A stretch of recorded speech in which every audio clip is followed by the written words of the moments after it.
Mpenzi mtazamaji wa The Life Rise TV, ninapenda kukukaribisha tena. Ni siku nyingine njema kabisa. Moyo wangu umejaa furaha kwa sababu ya neema na baraka za Mungu ambazo anaendelea kuziachilia kwenye maisha yangu. Na naamini na wewe unaendelea vizuri. Na hata kama unaendelea kupitia changamoto kubwa hapa na pale, usiogope. Biblia inasema kabisa, kaeni ndani yangu nami ndani yenu. Kila tawi lililaazo ulisafisha ili lizidi kuzaa sana. Kwa hiyo inaweza ikawa changamoto unayopitia ni kwa sababu tu unasafishwa. Si kwa sababu wewe ni mbaya, si kwa sababu wewe hufai, hapana.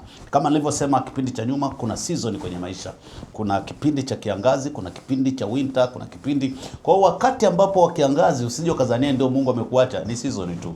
Unaweza ikawa mambo yako mazuri yanakaribia kuja. Nimeona nianze na hivi kwa ajili ya mtazamaji wangu mmoja ambaye ananifuatilia kule alipo. Nipende kukaribisha kwenye mfululizo wetu wa mambo 13 yanayoharibu maisha ya mwanadamu kutoka ndani. Mambo 13 yanayoharibu maisha ya mtu kutoka ndani. Na tunasimamia kitabu cha Marko, Injili ya Marko mtakatifu, sura ni ya 7, mstari wa 21 hadi wa 23. Anasema, kwa maana ndani ya mioyo ya watu hutoka mawazo mabaya, uasherati, wivu, uaji, uzinzi, tamaa mbaya, ukorofi, hila, ufisadi, kijito, matukano, kiburi, upumbavu. Anasema haya yote yaliyo maovu yatoka ndani, nayo yamtia mtu unajisi. Somo letu la wiki iliyopita lilikuwa linahusiana na ufisadi.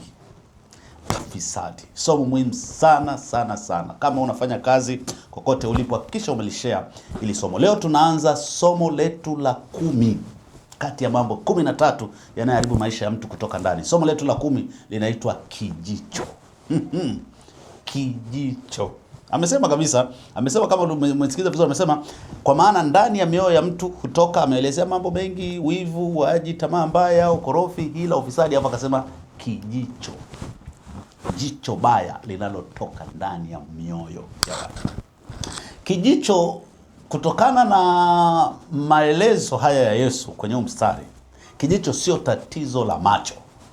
Narudia, kijicho sio tatizo la macho, ni tatizo la moyo linalojidhihirisha kwa mtu kupitia namna anavyoona watu wengine. Yesu anasema ndani ya mioyo ya watu hutoka kijicho. Kwa hiyo kijicho sio tatizo la macho kama tutakavyokuona, ni tatizo la moyo ambalo linajidhihirisha kupitia namna mtu anavyowaona watu wengine. Labda tutafsiri kijicho ni kitu gani. Katika tafsiri mbalimbali za kiBiblia, mimi wale wanayenifuatilia wanafahamu, mimi huwa nikisoma mstari mmoja na usoma kwenye Biblia yangu ina tafsiri karibia 10 na za different translations ambazo zinanisaidia kuelewa mstari vizuri. Ukisoma kijicho ambacho imetumika kwa Kiswahili zote kijicho, Kiingereza nasema envy. Envy. Kuna tafsiri nyingine nasema an evil eye au jicho baya au envious eye. Envious eye. So anasema envy au an evil eye au envious eye au jealous. Kwa hizo ni tafsiri mbalimbali za kiBiblia ukitaka uelewe. Kwa hiyo ni envy, an envy eye, envious eye au jealous. Kwa katika muktadha sasa wa Biblia, jicho baya linaweza kueleza mtazamo wa wivu alionao mtu. Inaweza ikawa ni husuda alionayo mtu, au uchoyo, au kutokutakiana mema, au kutokumtakia mtu mwingine. Hiyo ni kijicho. So envy. So kijicho ni mfululizo wa hayo mambo. Kwa hiyo ni hali ya moyo wa mtu inayofanya mafanikio au baraka au maendeleo ya mwingine ya kukosesha amani. Hicho ni kijicho. Hali ya moyo, sio jicho tu linaloangalia. Ni hali ya moyo inayofanya mafanikio ya mtu mwingine, baraka za mtu mwingine, kuinuliwa kwa mtu mwingine au maendeleo ya mtu mwingine yaanze kukukosesha wewe amani. Sasa kwa wale ambao tumefuatiliana waliona tulishaongelea somo la wivu. Sio, ilikuwa somo la 7 kama sikosei. Na wivu tulienda series kama 3 hivi. Naomba kama hujafuatilia ukaangalia. Sasa kuna tofauti gani, labda mtu anaweza kauliza, kuna tofauti gani kati ya kijicho na wivu? Vinatofautianaje?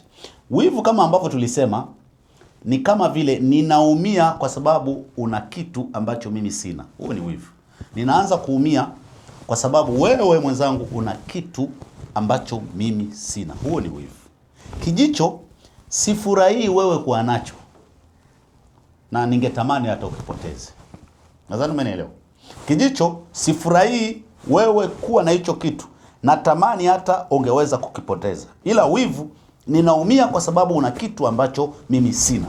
Sasa huo ndio tofauti wa wivu na kijicho. Kwa lugha rahisi kabisa ambayo msikilizaji wangu, ili uweze kunielewa, wivu unatamani alichonacho mwingine. Kijicho kinaweza kufikia hatua ya kutokutaka mwingine aendelee kuwa nacho. Kwa hiyo anakiondoa kabisa. Hicho ni kijicho. Anataka mwenzako yule tu anatamani alichonacho mwingine. Ni wivu. Ndio maana kuna wivu mzuri. Kuna wivu mzuri. Kwa hiyo unatamani alichonacho mwingine at least. Lakini kijicho kinaweza kufika hatua ya juu kabisa ya kutotaka mwingine aendelee kuwa nacho alichokuwa nacho. Mfano, mwenzako amepandishwa cheo kazini, kwa promoted. Wivu unasemaje? Natamani ningepandishwa mimi. Huo ni wivu. Mwenzako ameolewa, mnasali pamoja, ameolewa, badala ya kucelebrate unasema ningekuwa mimi. Hicho ni kijicho. Kijicho. Kwa hiyo kijicho unasema kwa nini yeye? Ngoja tuone kama atadumu. Hicho ni kijicho. Kijicho hakiumizwi tu na kile ambacho hakina. Ndio tatizo la kijicho. Kinaumizwa na kile ambacho mtu mwingine anacho. Hakiumizwi tu na kile ambacho mimi sina. Kinaumizwa na kile ambacho mtu mwingine anacho. Sasa Yesu anasema kijicho sio tatizo la macho. Kijicho kinatoka ndani ya mtu. Yesu anasema ndani ya mioyo ya watu hutoka kijicho. Kwa hiyo macho yanaona mafanikio ya mtu mwingine, lakini moyo ndio unatoa tafsiri. Macho unaona mafanikio ya mtu ni macho, lakini moyo ndio unaenda kutafsiri. Kwa hiyo tunaweza tukawa na watu wawili wakaona mtu mmoja amefanikiwa, mmoja akasema hongera sana, Mungu azidi kukubariki. Mwingine akasema kwa nini yeye anacho, amepata na mimi sina. Kwa hiyo wameona kitu kile kile, tofauti iko moyoni. Wameona kitu kile kile, tofauti iko kwenye moyo. Huyu anampongeza mwenzake, anafurahia promotion yake. Huyu anaanza kusema kwa nini sio mimi? Na kama ufuatilia somo la wivu, inafanana kidogo. Kijicho kinaanzaje kwako? Kijicho kinaanzaje ndani mwangu? Kujilinganisha, comparison. Unaona maendeleo ya mtu mwingine, unaanza kujiuliza, mbona yeye anacho na mimi sina? Hapa sasa, mtazamaji wangu, baraka yake inaanza kuonekana kama ushahidi labda wa wewe kushindwa kwako. Naomba unisikilize. Baraka ya mtu mwingine, kwa sababu unaanza kufanya comparison. Baraka ya mtu mwingine, maendeleo ya mtu mwingine yanaanza kuonekana kama vile ni ushahidi kwamba wewe umeshindwa. Lakini mtazamaji wangu, mafanikio ya mwingine hayamaanishi kwamba wewe umeshindwa. Lazima tuelewe hicho. Kama mwingine amefanikiwa, kama mwingine amekuwa promoted, sio kwamba wewe umeshindwa. Mafanikio ya mwingine hayazuii kwamba wewe kushindwa. Kwa hiyo unapoanza kufanya comparison kati ya mtu na mtu, kijicho kinaanza kuwa developed ndani yako. So, kijicho kinaanzaje ndani ya mtu? Comparison, kujilinganisha. Mwingine amefanikiwa, unaanza kuona kwa nini mimi sio mimi. Unadhania kwamba mafanikio yako ni dalili ya kwamba wewe umeshindwa. Jambo la pili tuliona pia kwenye wivu, insecurity, kujiona pungufu. Comparison ikikua, kwa sababu wewe ina mtindo wa kukua ndani ya mtu, kujilinganisha, unaanza kujiona labda mimi sifai, insecurity. Labda watu wanampendelea yeye kuliko mimi, anaonekana bora kuliko mimi. Kwa nini tu ni yeye wanampa hiyo nafasi? Kwa hiyo badala ya kushughulikia insecurity yako, unaanza kumshusha mtu mwingine. Hicho ni kijicho. Insecurity, comparison, alafu kutokuridhika. Uthamini tena ulicho nacho, unaangalia tu cha mtu mwingine. Unajua tatizo la kijicho kinaanza kukufanya uache kuhesabu baraka zako na kutumia muda mwingi kuanza kuhesabu baraka za watu wengine. Unasahau kabisa Mungu amekubariki. Unasahau kabisa Mungu amekupa afya. Unasahau kabisa. Kwa hiyo wewe badala ya kuconcentrate na zile baraka ambazo Mungu amekupa wewe, unaziacha kuzihesabu baraka zako, unaanza kuhesabu baraka za watu wengine. Kitakachofuata tena chuki ya siri. Sasa unafika ni kwamba unaanza kutaka tu alichonacho yeye. Unaanza kutokufurahia maendeleo yake. Akifanikiwa wewe unaumia. Akishindwa unapata satisfaction ya ndani kwamba ameshindwa. Nilijua hatafika. Chuki ya siri inaanza kwa nilijua hawatafika. Nilijua hawatafika. Hapo kijicho kinakuwa kimekomaa. Sasa mtazamaji wangu, unawezaje kumtambua mtu mwenye kijicho? Na hapa labda nisitaki uanze kumwangalia mtu fulani wa pembeni, usianze kumtafuta mtu mwenye kijicho pembeni yako. Chunguza kwanza moyo wako. Haya mambo yako deep sana. Ningetamani watu wengi waweze kufuatilia mambo waweze kuelewa. Utamtambuaje mtu mwenye kijicho? Dalili zinaweza kuwa nyingi. Ngoja niseme 3, 4, 5. Ana shida ya kusherekea wengine. Ana shida ya kusherekea wengine. Watu wote watapiga makofi, yeye atakaa kimya. Watu wote watamwambia hongera, moyo wake ubaki unaumia. Hafurahii watu wengine. Utamuona hata hawezi kukuambia umependeza, hawezi kukuambia umefanikiwa. Anakuangalia, anaanza kutafuta kasoro. Wewe umependeza kabisa. Ambao wana kijicho hata shida atakwambia you look great, look smart. Hongera, hii nguo imekupendeza. Yeye ataanza kuambia lakini haiendani na kiatu. Hapa ungefanya hivi. Kwa hiyo dalili hizo ni dalili za kijicho. Anashindwa kusherehekea wengine. Anaanza kushindwa kusherehekea wengine. Jambo la pili, hupunguza mafanikio ya wengine. Unapunguza mafanikio ya mtu mwingine. Mtu anasema amejenga nyumba nzuri. Wewe unasema lakini ana madeni mengi sana.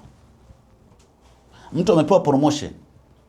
Unasema hivi unajua alipopata nafasi. Hiyo sio nguvu. Anatembea na bosi.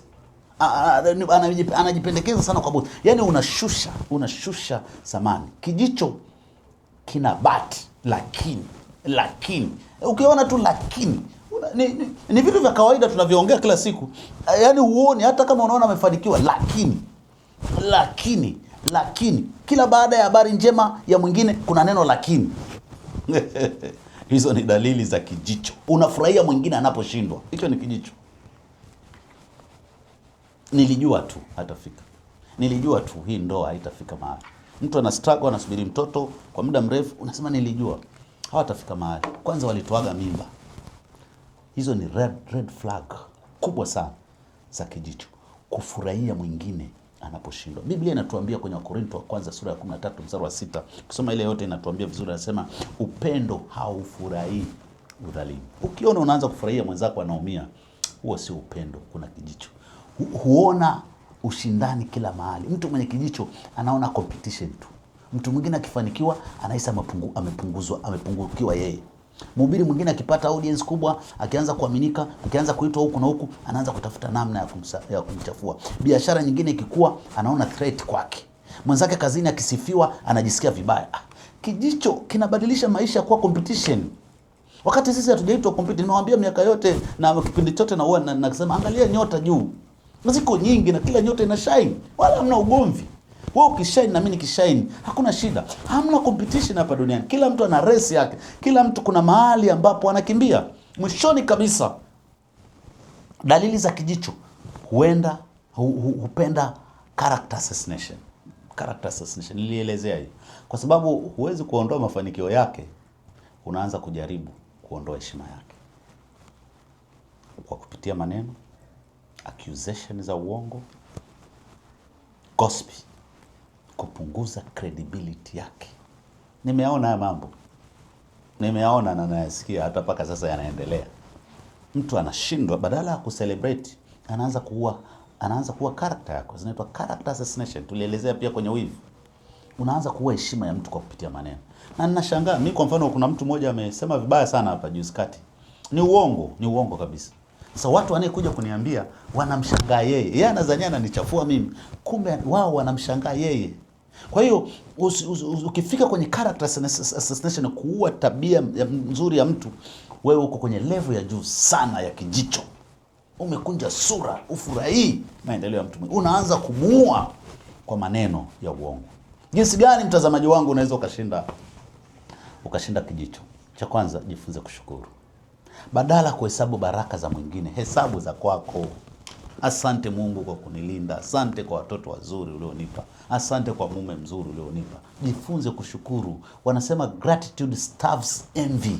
Gratitude inasababisha, ukishakuwa mtu wa gratitude, mtu wa shukrani, una starvation, unasababisha envy isipate chakula. Chakula cha envy ni kuto kushukuru, kuto kufurahia na jambo la mafanikio ya watu wengine. Kwa pointi ya pili, jifunze kushukuru. Pointi ya kwanza, jifunze kushukuru. Pointi ya pili, sherehekea wengine kwa makusudi, intentionally.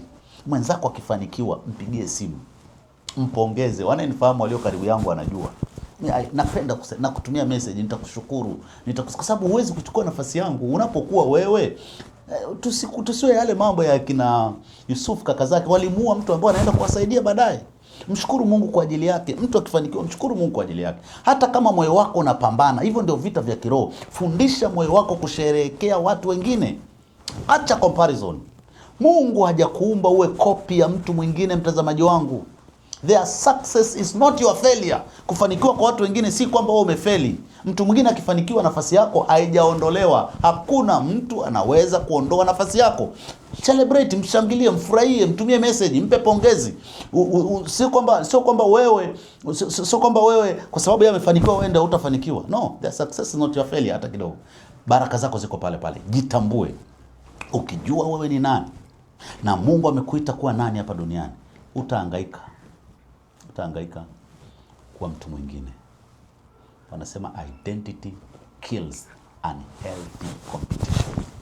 Identity, kujitambua, kutaua mashindano. Yaani mimi nishindane na mtu mwingine kwa sababu gani? Nimuonee wivu mtu mwingine kwa sababu gani? Nimuonee kijicho mtu mwingine wakati najijua I'm unique, I'm special.